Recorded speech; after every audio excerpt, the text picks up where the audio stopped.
Bonjour à tous et bienvenue sur Baleine TV. Aujourd'hui, nous recevons le docteur Kemo Stéphane, chercheur à l'université Duisbourg-Essen. Bonjour docteur.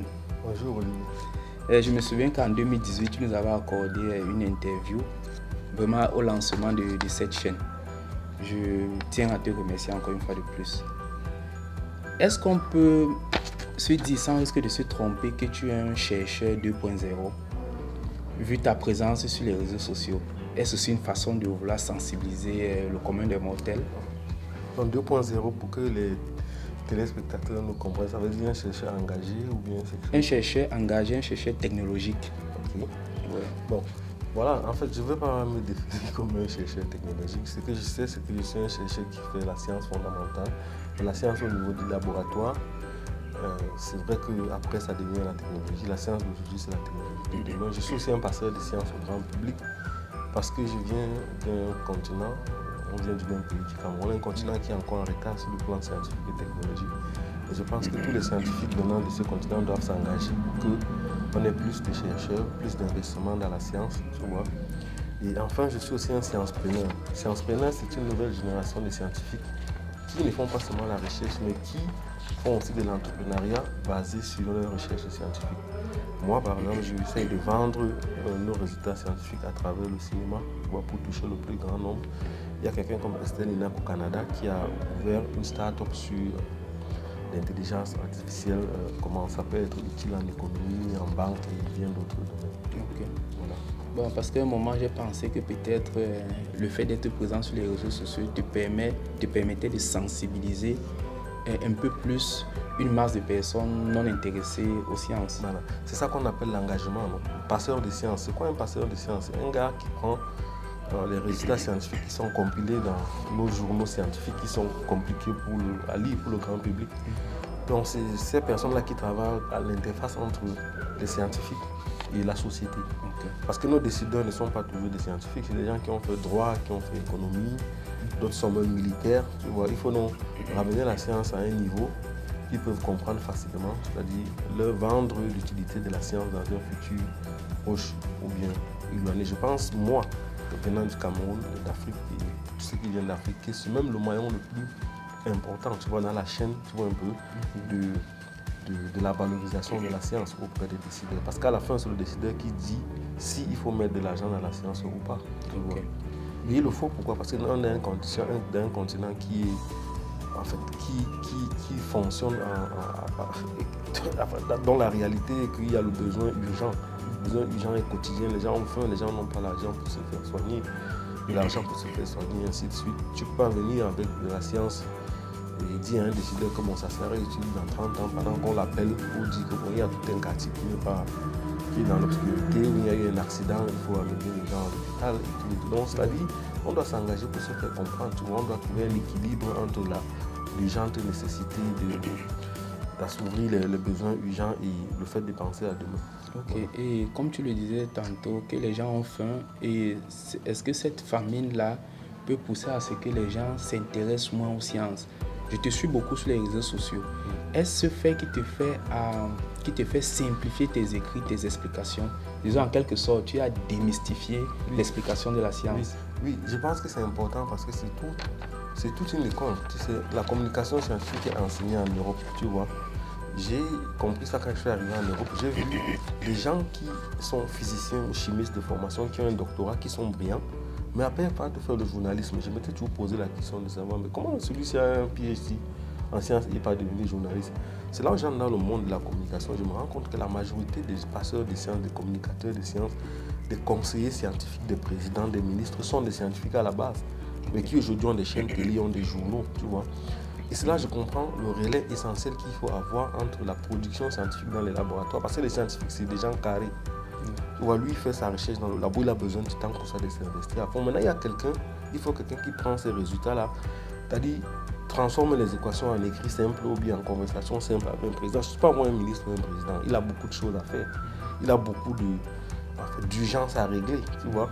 Et si toi tu viens avec des équations, tu commences à monter un PowerPoint que la virgule ci ou bien le lambda ci va faire ceci, bon, il va te dire dégage, tu vois.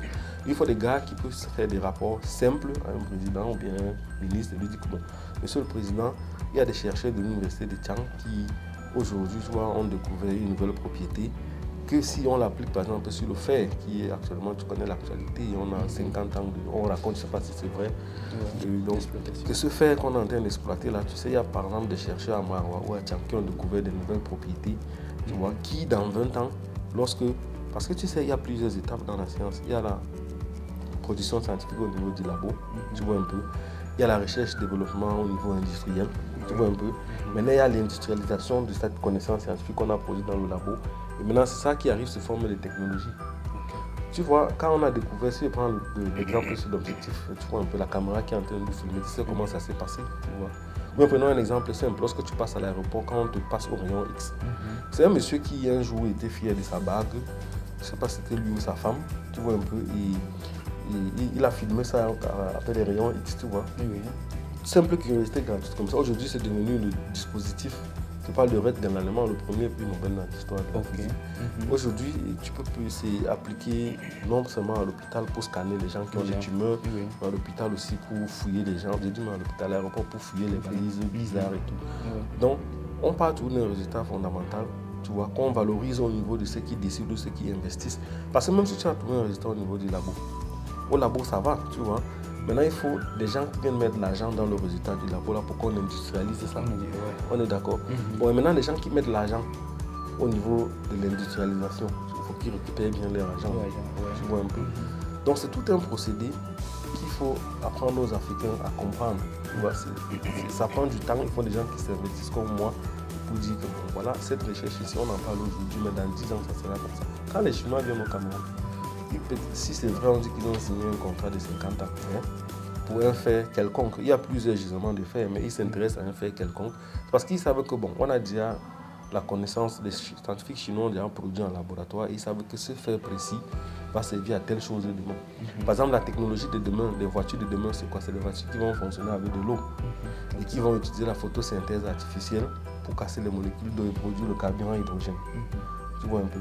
Bon, et le fer est un des éléments qu'on va utiliser, tu vois un peu, pour cette technologie. Il y a le fer, le cobalt, platine, ainsi de suite. Donc ils savent déjà que bon, demain quand on va quitter de l'étape de laboratoire à l'étape industrielle, il faudra assez de matières premières pour extraire le fer, tu vois, le purifier et mettre dans la technologie. Tu vois, maintenant on voit toutes les voitures chinoises avec des réservoirs en fer qui utilisent un procédé photocatalytique, c'est comme ça qu'on appelle, c'est-à-dire c'est la lumière qui catalytique, ça veut dire accélérer les réactions, c'est-à-dire la lumière vient, ça casse les molécules d'eau, ça casse en oxygène et en hydrogène, tu vois, et c'est à base de ces faits. Je prends un exemple banal, tu vois un peu. Donc, quand tu connais la science fondamentale d'aujourd'hui, la science du laboratoire d'aujourd'hui, tu sais à quoi ça va servir dans 20, dans 30 ans. Et c'est maintenant ces scientifiques qui ont fait cette découverte-là, qui partaient parler au président. On dit, monsieur le président, nous avons fait une découverte. Le temps qu'on quitte du niveau du laboratoire pour industrialiser, la chaîne peut prendre 10, 20, 30, 40 ans. Il faut donc qu'on ait des déploiements géostratégiques qui nous permettent d'avoir la matière première au moment où on va devoir commercialiser pour vendre dans le monde et récupérer notre argent qu'on a investi. On va donc dans les pays qui ont des gisements miniers, on leur propose des contrats au prix de rien du tout, tu vois un peu. On dit que bon, vous avez signé dans 50 ans, jusqu'à 50 ans, on va exploiter.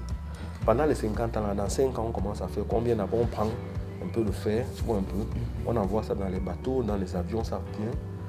Les mêmes enfants africains qui sont intelligents, comme celle qui est ici, je ne sais pas c'était son nom, on les prend, on dit bon, tu as une bourse pour étudier dans tel pays, peut-être en Chine, viens. C'est la même matière première qu'on a pris dans ton village, tu retrouves ça dans un laboratoire chinois sous forme d'échantillon. Toi, l'enfant du village, encore, c'est ton intelligence qu'on utilise. Tu vois un peu, pour que tu travailles dessus, parce qu'il faut caractériser ça de façon intégrale au niveau du labo. Tu vois un peu. Maintenant, quand toi tu viens, tu as ta bourse, tu crois que tu es extraordinaire, alors que tu es en train de travailler, c'est de la prostitution intellectuelle. Tu vois. Et maintenant, quand toutes les connaissances sont réunies, ça devient maintenant la technologie, parce qu'on a tous les bouts. De bout en bout, on sait que la technologie, c'est quoi par rapport à la connaissance scientifique? La connaissance scientifique, quand on la produit, c'est comme les lettres d'un alphabet non compris. Maintenant, quand on a produit les bouts de connaissances scientifiques, c'est ce que l'on appelle publication. Il y a maintenant des gens au sommet, les chefs de groupe là, qui s'asseyent, disent que bon, si la technologie A ou bien B, si je mets avec A, ça va faire B, A, bas. Si je mets B et O, ça va faire B, A, beau. Donc la technologie, c'est un peu, la connaissance scientifique, c'est un peu comme les lettres d'un alphabet. Et la technologie, c'est utiliser ces lettres de l'alphabet pour former des mots et stabiliser un savoir parler.